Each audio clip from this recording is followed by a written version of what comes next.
नमस्कार, आदाब, सत श्री अकाल। मैं विजय सोनी। आप देख रहे हैं हमारे प्रिय यूट्यूब चैनल। अभी तक आपने हमारी वीडियो को लाइक नहीं किया है तो प्लीज़ वहां जाकर लाइक कर दें, और चैनल अभी तक सब्सक्राइब नहीं किया है तो सब्सक्राइब कर दें। दोस्तों, इस कहानी का सुनाने का मेरा उद्देश्य किसी की धार्मिक भावनाओं को ठेस पहुंचाना नहीं है, बल्कि समाज में व्याप्त बुराइयों को दूर कर उनको जागरूक करने की है। ऐसी सच्ची घटना मैं आपको सुनाने जा रहा हूं, जो कि भारत में एक राज्य पड़ता है पंजाब, जो जिसे अन्नदाता कहा जाता है। नमस्कार, आदाब। कहानी स्टार्टिंग करने से पहले आप इस पूरी कहानी को सुनिए, आपको लगेगा वास्तविक इसमें कुछ है। दोस्तों, दो लड़कियां रहती हैं, एक का नाम सुधा गहलोत होता है, एक का रश्मि गहलोत होता है। दोस्तों, एक दिन की बात है, दिल्ली हाईवे पर जब वो जा रहे होते हैं तो उनकी नज़र एक मजदूर पर पड़ती है। मजदूर पर पड़ती है तो उनके अंदर कुछ चलने लगता है कि क्यों ना ऐसे हष्टपुष्ट मजदूर को अपने घर पर ले जाया जाए और इससे कुछ काम कराया जाता है।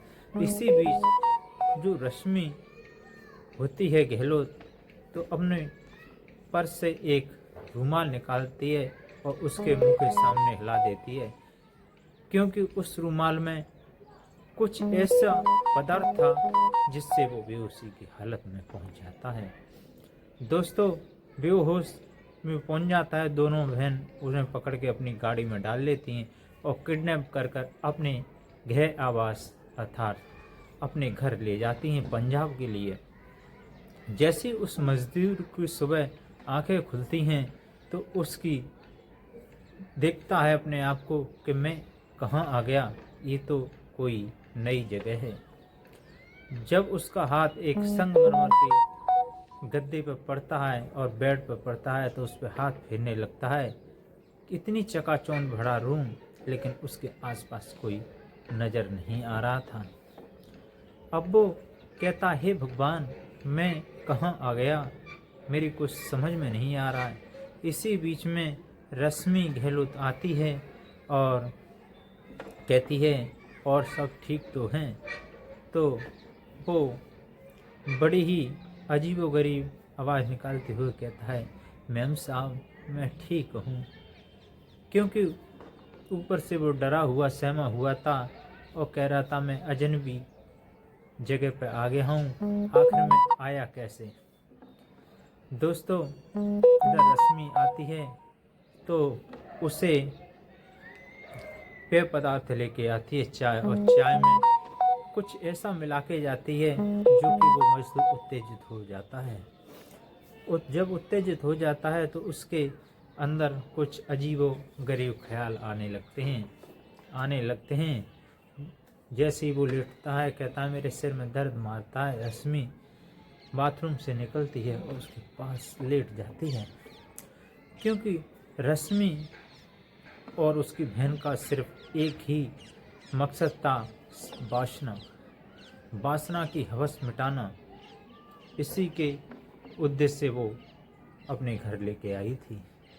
वो कहती है, आप टेंशन न लें, आप वहाँ कमा रहे थे उससे कई गुना आपको सैलरी दूंगी। तो कहता, मैम साहब, मैं ये सब नहीं करता, मेरे घर पर छोटे छोटे 2-3 बच्चे हैं, मेरी बीवी है। जब वो सुनेगी, उसके कानों में जब आवाज़ जाएगी तो वो क्या सोचेगी पता नहीं। तो रश्मि गोयल जो होती है गहलोत, वो कहती है, आप टेंशन ना लीजिए, हम हैं ना। जब दोनों बहन जब आती हैं तो उस एक इधर एक लेफ्ट एक राइट साइड में उस मजदूर के पास लेट जाती हैं। लेट जाने के बाद वो अजीब तरीके हरकत करने लगती हैं। कभी उसके बगलों में हाथ डालती हैं, कभी उसके अंडर गारमेंट्स में डालती हैं, कभी ओठ चूमती हैं तो कभी गाल काटती हैं। दोस्तों, वाकई आप खुद समझ आते हैं। दोस्तों, जब उसका साथ संभोग करने लगती हैं और चरम सुख को प्राप्त होती हैं, इधर मजदूर सहमा हुआ अपने आप को ठगा सा महसूस कर रहा था। हे भगवान, तूने मैं कैसे नरक में आके ढकेल दिया हूँ, जिसकी मुझे कोई अंदाज़ा नहीं था। आखिर मैं अपने बच्चों के पास कैसे जाऊंगा इस जंजाल से। दोस्तों, हर रोज़ वो इसी वासना का उस मज़दूर को शिकार बनाती हैं, हर रोज़ उसके साथ करती हैं और अच्छे खासे पैसे देती हैं। एक दिन जब वो नहा रही होती हैं तो खिड़की से छलांग लगाते हुए वो रोड पर पहुंच जाता है और पंजाब पुलिस को अपने आप को सुपुर्द कर देता है कि सर, मुझे बचा लीजिए प्लीज़, मेरे बच्चे हैं, मेरे मासूम, और मुझे मेरे घर वाले के सुपुर्द कर दीजिए, क्योंकि ये जो लड़कियां हैं दोनों मुझे दिल्ली के स्टेशन से किडनैप करके लाई हैं। दोस्तों, किडनैप करके लाई हैं। पुलिस को जैसे ही वो उनके पास जाता है, पकड़ लेती हैं, तो वो अपना एड्रेस बताता है जो मज़दूर होता है। तो उसके बताए एड्रेस पर वो टेलीफोन करते हैं और कहते हैं कि तुम्हारे पति हमारे पास सकुशल हैं और पंजाब पुलिस के अंडर में हैं, आप आ जाइए और यहाँ से लिवा ले जाइए।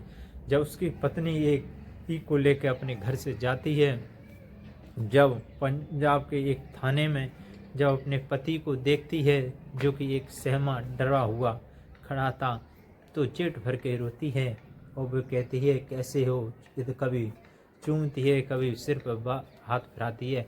तो वो कहती है मैं तो बढ़िया हूँ, और हमारे दोनों तीनों बच्चे कैसे हैं? तो वो कहती है वो भी बढ़िया हैं, आपको बहुत याद कर रहे हैं।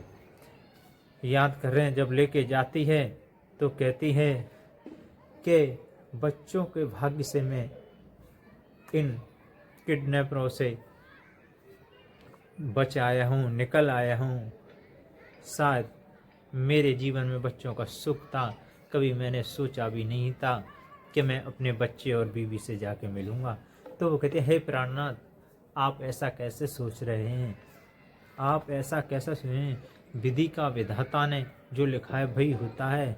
अगर आपकी सच्ची लगन और प्यार अपने बीवी बच्चों पे थी तो तुम्हें आज मिल गए हैं, आपको शुक्रिया अदा करना चाहिए पंजाब पुलिस का।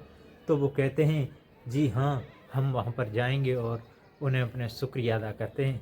कुछ समय के बाद जब वहाँ पहुँचते हैं तो वो लड़की, दोनों बहनें उसके ऊपर एफआईआर कर चुकी थी कि ये हमारे यहाँ मजदूरी करता था और मजदूरी यहाँ से हमारे घर से कई लाख रुपए और आभूषण चुरा ले गया है। तो पुलिस वहाँ कर लेती है। जब ये कोर्ट के अंदर पहुँचता है तो सत्य का सच और झूठ का झूठ सामने आता है। पुराने रिकॉर्ड्स जो बताता है वो निकाले जाते हैं और वो मजदूर बेगुनाह साबित होता है।